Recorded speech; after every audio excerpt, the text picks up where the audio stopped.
పశ్చిమాసియా అట్టుడికిపోతోంది. ఇజ్రాయెల్ పెద్ద ఎత్తున ఇటు ఇతర దేశాలపైన దాడులు కొనసాగిస్తోంది. Hezbollah, Lebanon, Syria, Gaza strip, Iran. ఇలా ఒకటేంటి, ఏదైనా కూడా ఎవరైనా అడ్డు వస్తే తమకు వ్యతిరేకంగా చెప్తే తన పైన ఏదైనా కుట్రలు కనుక పనితే అందరి సంగతి తేలుస్తామన్నట్టుగా ఇజ్రాయెల్ పెద్ద ఎత్తున తీవ్రంగా పరిగణలోకి తీసుకొని దాడులు చేస్తోంది.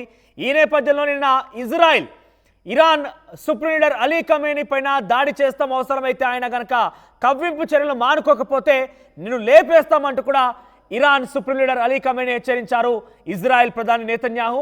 అంతలోనే ఇజ్రాయెల్ ప్రధాని నెతన్యాహు ఇంటిపైన బాంబుల దాడి జరిగింది. ఈ దాడి సమయంలో నెతన్యాహు ఇంట్లో లేనట్టుగా తెలుస్తోంది. అయితే నెతన్యాహు ఇంటి గార్డెన్లో 2 బాంబులను గుర్తించారు పోలీసులు.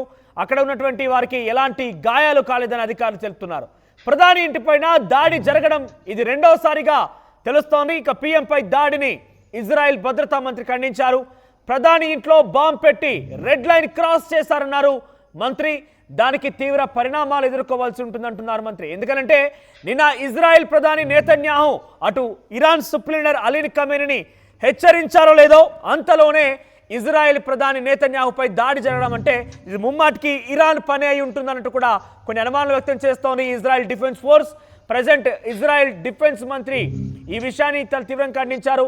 మీరు కవ్వింపు చర్యలకు పాల్పడితే మీ పైన కూడా దాడి చేయాల్సి వస్తుంది, మిమ్మల్ని లేపేస్తామంటూ అలీ ఖమేనీ హెచ్చరించినటువంటి కొన్ని గంటల వ్యవధిలోనే ప్రధాని పైన నెతన్యాహు పైన ఈ రకంగా దాడి జరగడం అంటే అది ముమ్మాటికి ఇరాన్ పని అయి ఉంటుందంటూ కూడా చెప్తున్నారు. ఒక రకంగా భయాందోళన వాతావరణం నెలకొంది ఇజ్రాయెల్లో కూడా. ఒక రకంగా వారు భయపడుతూనే మరోవైపుగా కొంత ధైర్యం నింపే ప్రయత్నంలో కానివ్వండి, ఇతర దేశాలను హెచ్చరించే విషయాల్లో కానివ్వండి, కొంత పకడ్బందీ చర్యలుగానే కొంత యాక్టివ్గా పార్టిసిపేట్ చేస్తున్నట్టు కనబడుతోంది.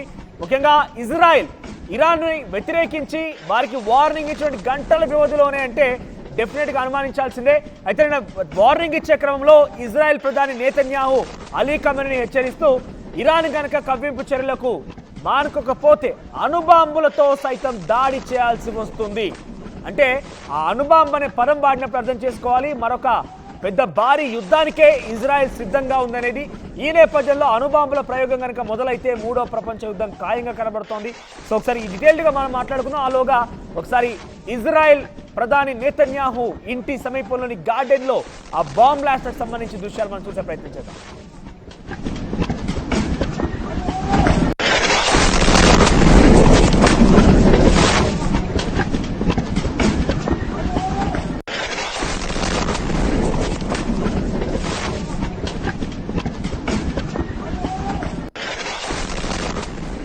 ఇక్కడ చూడొచ్చు మీరు 2 బాంబులను గుర్తించింది defence force, Israel defence force.